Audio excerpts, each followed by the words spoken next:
Here I am in Quebec City. It's April 21st, 2001. I'm huddled in the doorway of some apartment building because outside there's too much tear gas to tolerate.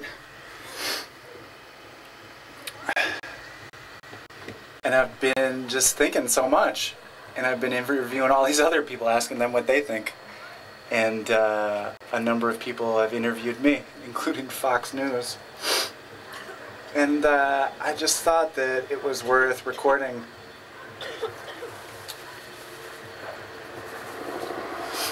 some of the things that I was thinking and feeling about being here. And I think the thing that keeps striking me the most is just how sort of, wow, this is really burning. It's coming through the cracks in the doors. But just the range of emotions that I've been feeling by being here, that sort of are so all over the place. I mean, from sort of pride and empowerment stuff to just total disgust and sorrow and everything in between. I mean, proud and empowered to see all these thousands of people, literally tens of thousands of people, together, where the vibe for the most part between the people is all about, my throat is really burning right now, so much communal vibe, people sharing food and talking and meeting each other, and here for the most part for the same reasons, but very different ideas amongst a lot of people about how to achieve the goals. So, I mean, right up there on the third floor of an apartment building that's inside the fence that I'm looking at, the fence which has a line of riot cops, it has big sort of water cannon trucks and tractors, and also a big tank the size of a bus with water cannons. It's sort of an armored vehicle. And up on the balcony of what looks like a, I don't know, luxury condos or something, or a hotel, just sort of old people with white hair standing out on the balcony watching what's going on. But about the emotions, I'm just saying, from the pride and the power and feeling like people are making a difference, we delayed the summit, to just the sorrow and the sadness of how raw and ugly this is. It's like a war zone. I mean, there's this vibe in my face. It's just burning like crazy right now. Get a little fresh air in here. But like a fucking war zone, like it's July 4th with the amount of tear gas going off. It's similar. There goes another pop. There goes another bang.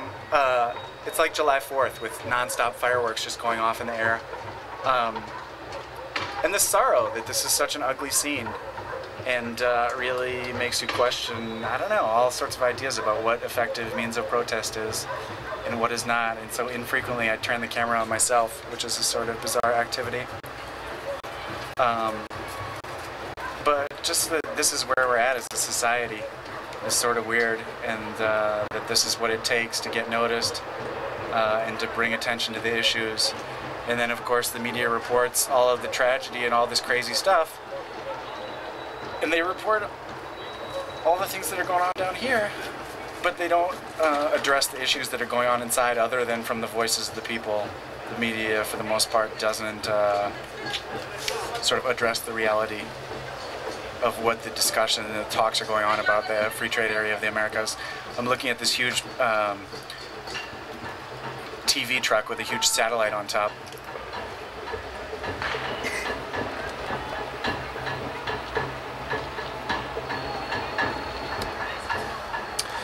And it says Global News is the name of the company. And on the side, people have spray painted mass media with the two S's turned into $signs, and they're FTAA, and they've smashed the windshield. Going the wrong way on the zoom. So, look at this.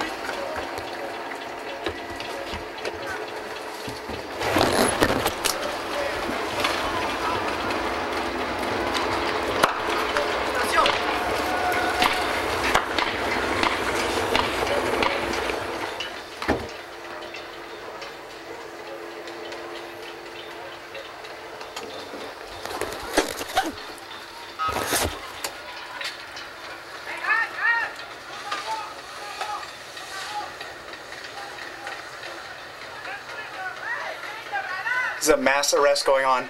At one point, the cops just charge and arrest everybody they can get their hands on in the process. Everybody who's trapped in their web. And I can hear the slash of tasers. I mean, look at this guy right here.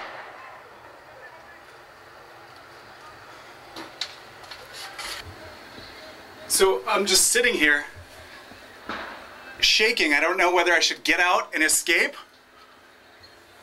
or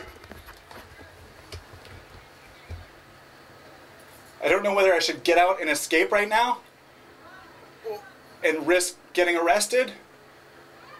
I don't even know what to do right now. It's like there's a huge line of cops right here.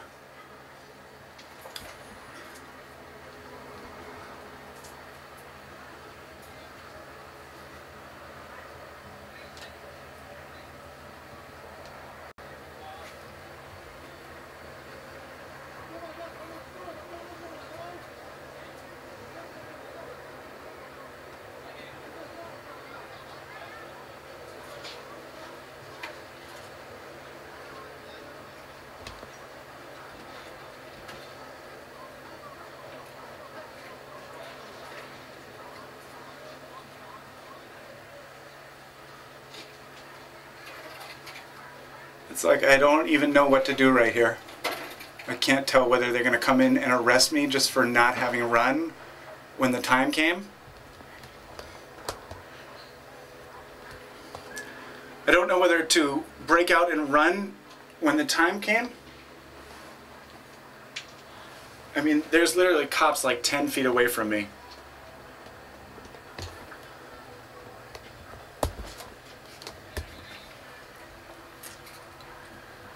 There's a guy getting arrested right there.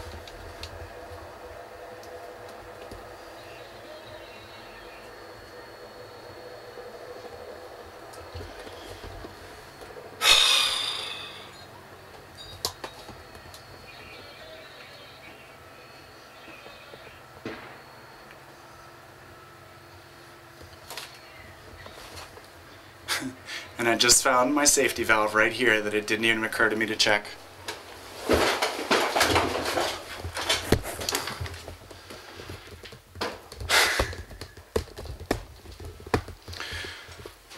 I don't even know what to say. It's like this whole time right here I was just sitting here scared, and it turns out that that door is unlocked and I've come inside.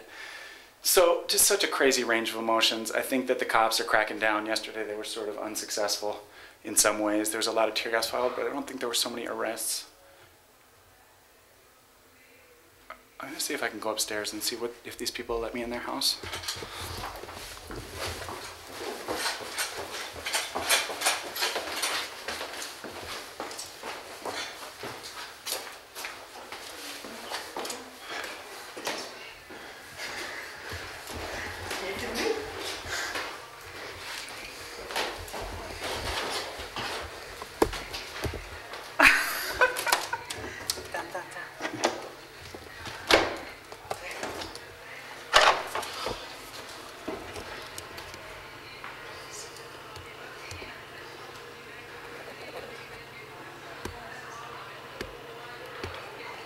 And so this woman, now I just came up the stairs and this woman has her door open and is on the phone and welcomed me up here for a little solace.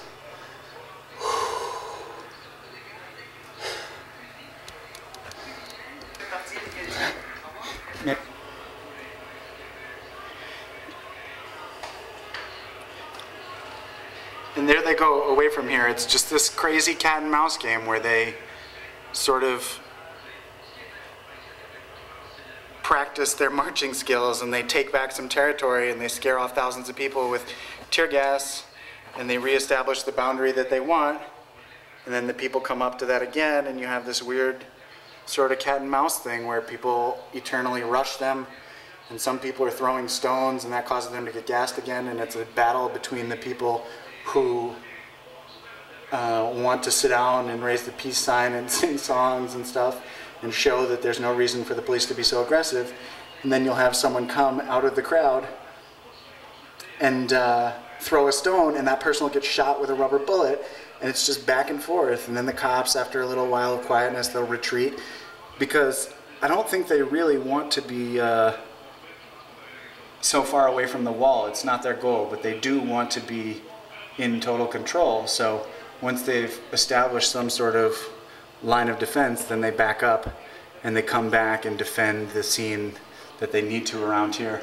But if you can imagine right here, the square, less than 5 minutes ago, was just filled with thousands of people until the cops made a sweep and just arrested everyone in their grasp.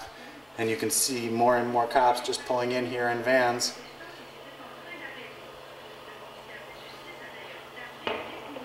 More and more of them.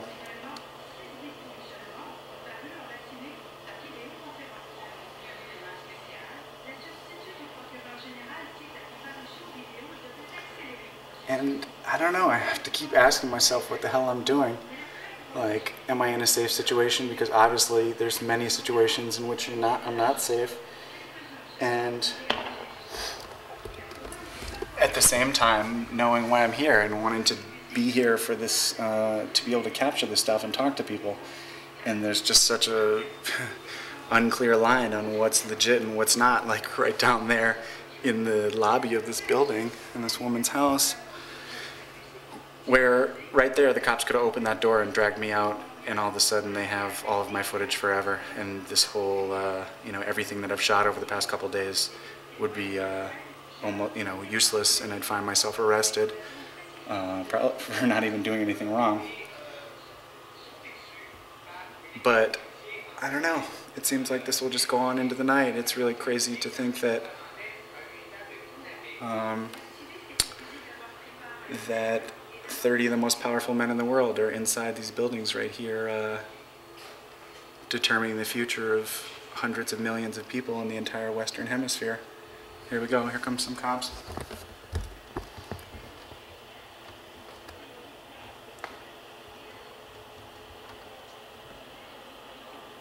You can hear the tear gas going off in the distance.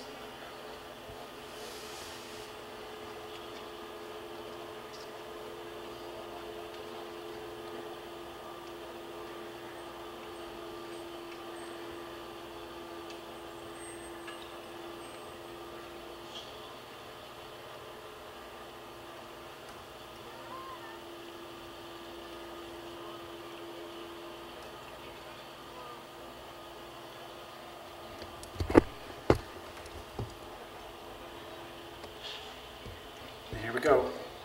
Baby steps, practicing their technique. It's like they're using the downtime to work on their technique and slowly advance down the street.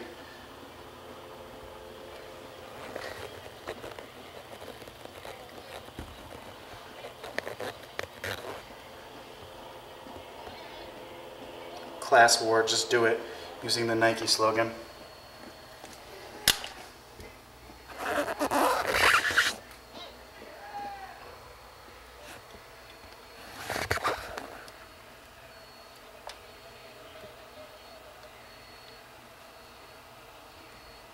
Baby steps.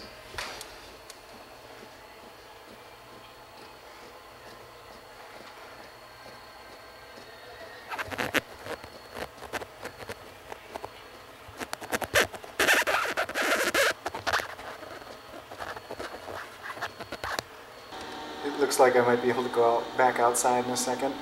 I've been up here for about 10 minutes talking to the people, two of the tenants who live in this building. And there go the cops running back to defend that. This is what I'm talking about this cat and mouse. You know, it's like they came down here, they cleared the area, and now they're running back in formation. And eventually the crowds of thousands of people who are now, you know, scattered in the residential neighborhood surrounding here will come back. I mean,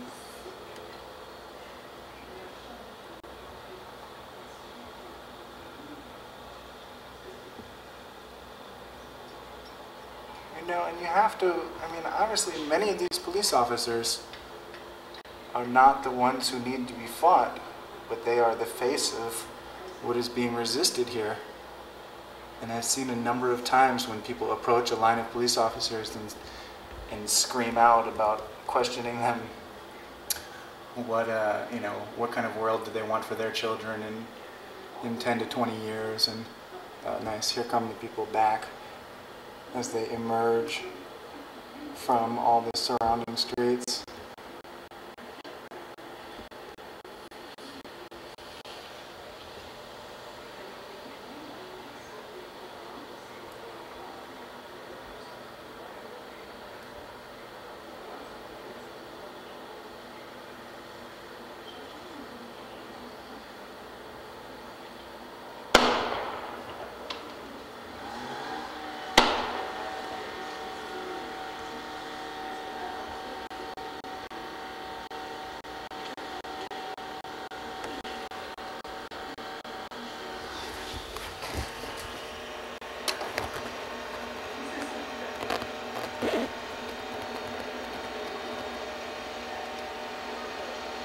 Water cannon on the people. But it's just a matter of time before they fire more tear gas. You know, when enough people come back here and enough people... See, this is the dilemma. You have people throwing rocks and stuff, and then you have people like this, just to get a shot of the truck.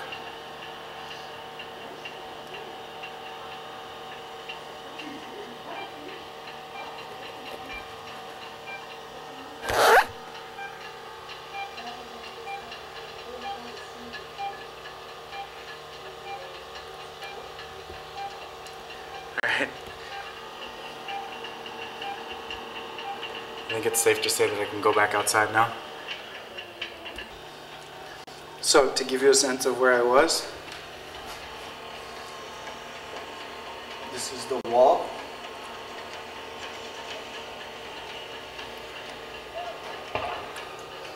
This is the plaza. And this is where I have been.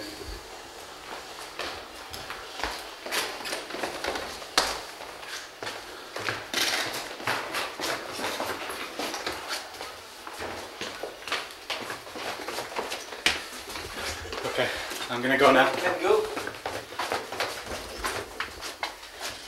And this is where I was squatting in this tiny little vestibule when this went down. A lot of people here with video cameras, no doubt. Okay. Just play your tag.